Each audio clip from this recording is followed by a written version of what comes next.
Hi, my name is Jason Glover, and I'm with the Anderson's Nutra-Flo and our pure grade brand of starter fertilizer. Putting the starter right down in the band is important for several reasons. As you're making that cut and you're putting the seed down in the ground, being able to put starter fertilizer down there is putting the fertilizer right where the seed is. So it's immediately available to that plant. And as you're going into cool, wet soils, which are very common in a strip-till environment, you want those nutrients to be there and you want them to be available immediately. You want the plant to be able to grab onto them and to get up out of the ground. You're also looking for an even emergence, which a good starter program will help you not only get the plants up out of the ground quickly, but will get them up with an even emergence.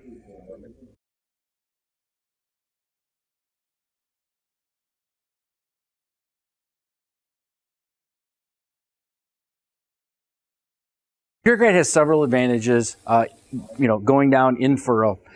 It's a low salt product, so it's not going to be harmful to the seeds. It's got a high orthophosphate content, which means that your seed, when it wants the nutrients, are going to be there. It's going to be immediately available in the form that the plant wants. So when the plant needs that nutrients, it's there and available.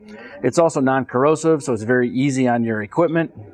One of the bigger reasons why is it's a good practice from an environmental perspective. Is, if you're broadcasting your fertilizer across the entire field, it's not the most efficient way, it's not the most effective way, and not all of those nutrients are going to work for you immediately, and they're not all going to work in that field.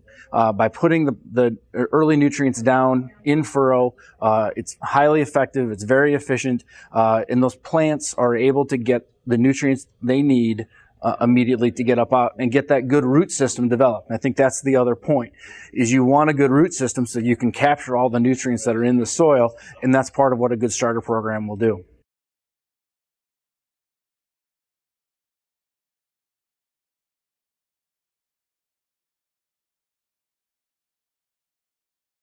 Well, the Strip-Till Conference is a wonderful conference, and we've been excited to participate this year and last year as well. And it really ties in with no-till conservation practices as well. Strip-till and no-till are important conservation practices, and from a starter fertilizer perspective, it's a great fit for us. So we're just excited to be here to support strip-till and no-till conservation practices. We think that it's a smart thing to do. We think it's the most effective thing to do, and it's a very efficient way for growers to develop their land, to manage their land, and to take care of the resources that they have.